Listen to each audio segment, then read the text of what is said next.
مصطفى حسين، ابو الاشبال، عبد البقال، ده كان بيجيب لعيبه بيلعب في مركز شباب 100 القمح مثلا. انت فاكر عادل امام لما عمل فيلم الحريف؟ عمله عشان كده، عشان أيوة. يقول ان هم دول اللي بيبقوا لعيبه بجد وبيطلعوا بجد، اللي بيلعبوا تحت الكوبري وبيلعبوا صح، وما بياخدوش فلوس، مش عايزين في الاماكن الريفيه وبيلعبوا بالكوره الشرعيه، هو ده الحريف. صح بالظبط كده. فدي مشكله، زي ما احنا اداريا لازم نجيب اللعيبه مزوجين الجنسيه، لازم كمان نكتشف المواهب.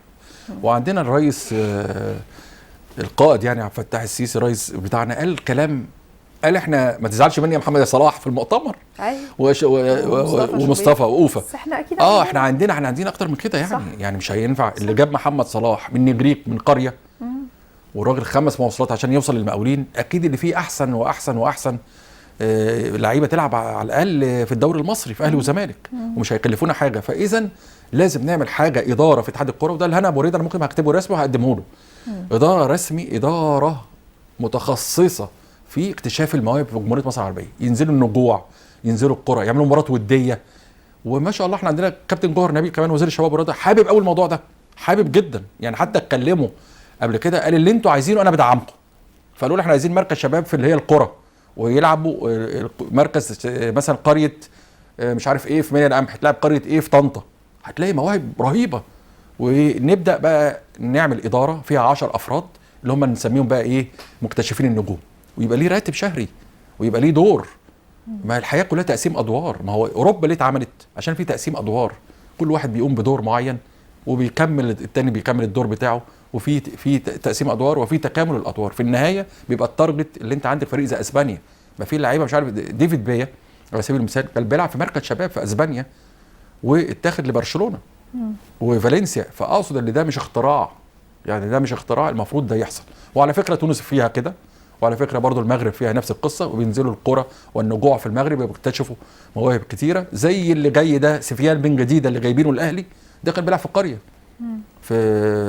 كان بيلعب في قريه ولعب في الرجاء الناشئين، ولعب في المغرب الفاسي، ده برضو من قريه من الارياف، وهتشوفيه لعيب جامد جدا برضو سفيان بن جديده اللي هو اللاعب اللي الاهلي بيخلص معاه بموافقه حسين عموته المدير الفني للنادي الاهلي. طيب كذا حاجه الحقيقه عايزه اتكلم مع حضرتك عنها. الموضوع بتاع زياده عدد الانديه في افريقيا، ومتسيبي طالع بيقول انه بدرس هذا الموضوع، وكان المفروض انه الباب يتقفل يوم 25 يوم السبت. مدوه اعتقد مدوه شويه لحد 13 اغسطس بالظبط. هو زي ما حضرتك تفضلت بالظبط، هو كان الاقتراح لزياده العدد ليه مش الفرق المصريه بس، عشان بس الناس يبقى الموضوع المغربيه كمان مصر والمغرب وجنوب افريقيا هم كانت الثلاثه. فهو هنا ابو ريده مش عايز برضو اشخصر الموضوع واقول ان هو الاهلي وهم كلموه والكلام ده كله، لا، هي الموضوع التارجت زي ما حضرتك عارفه برضو سيدي عارفين في موضوع الماركتنج. لما انت عندك فرق بتلعب اكتر من فريقين او 3 او في بطوله افريقيا، انت حتى بتاخدي الحصه من التسويق بتبقى نسبه كبيره.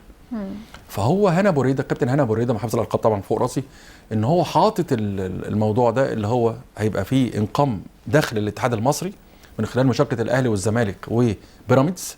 وخاصه البيراميدز مالوش جمهور، هو جمهور اولياء امور اللعيبه اللي بتلعب بس في الناشئين 16 و14 و15، فهنقول 5000 نقول 10000.